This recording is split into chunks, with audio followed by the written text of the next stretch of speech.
नमस्कार प्यारे बच्चों, कैसे हो आप। आज आप सब मिलकर बोलिए जय श्री कृष्ण।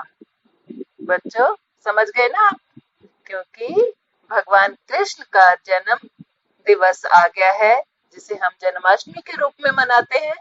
तो आज मैं आपको जन्माष्टमी की ही कहानी सुनाऊंगी, ठीक है। तो हो जाओ तैयार। बहुत समय पहले मथुरा में कंस नाम का एक राजा था। वो साधु संतों और अच्छे लोगों पर बहुत अत्याचार करता था। सब लोगों ने मिलकर भगवान विष्णु से प्रार्थना की कि हमें इस अन्यायी अत्याचारी राजा से बचाइए। भगवान विष्णु ने उन सबको आश्वस्त किया कि शीघ्र ही वो धरती पर जन्म लेकर सबको कंस के आतंक से मुक्त करेंगे। प्यारे बच्चों, कुछ दिन बाद कंस की प्रिय बहन देवकी का विवाह वासुदेव के साथ हुआ। कंस बहुत खुश था, मगर तभी एक आकाशवाणी हुई कि हे कंस, अब तुम्हारा अंत निकट है। देवकी का 8वां पुत्र तुम्हारा अंत करेगा। ये सुनकर कंस ने घबराकर अपनी नव विवाहित बहन देवकी और उसके पति को कारावास में बंद कर दिया। कुछ समय के पश्चात देवकी के पहली संतान का जन्म हुआ। जब कंस को पता चला तो उसने अपनी बहन की प्रथम संतान को मार डाला। इसी प्रकार उसने देवकी की 7 संतानों को भी मार डाला। जब 8वीं संतान का जन्म हुआ तो फिर से आकाशवाणी हुई, वासुदेव, इस बालक को यमुना पार अपने मित्र नंद बाबा के घर में ले जाओ और उसकी नवजात कन्या को यहाँ ले आओ। वासुदेव ने देखा उनकी हथकड़ियां बेड़ियां अपने आप खुल गई, जेल के दरवाजे भी अपने आप खुल गए। सारे पहरेदार गहरी नींद में सो गए थे।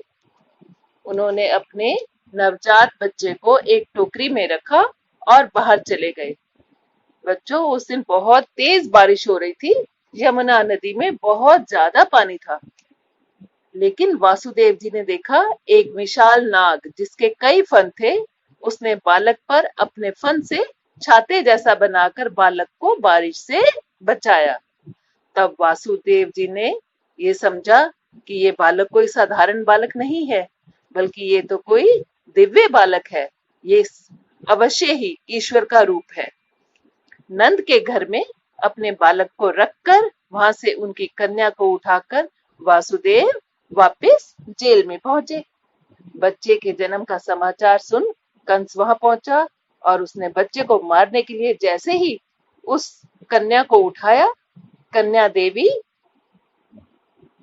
दुर्गा का रूप धारण कर आकाश में चली गई और उसने कंस से कहा, दुष्ट, तुझे मारने वाला देवकी का पुत्र जन्म ले चुका है और वो अवश्य तुम्हारा वध करेगा। कंस हैरान हो गया कि ये कैसे हुआ।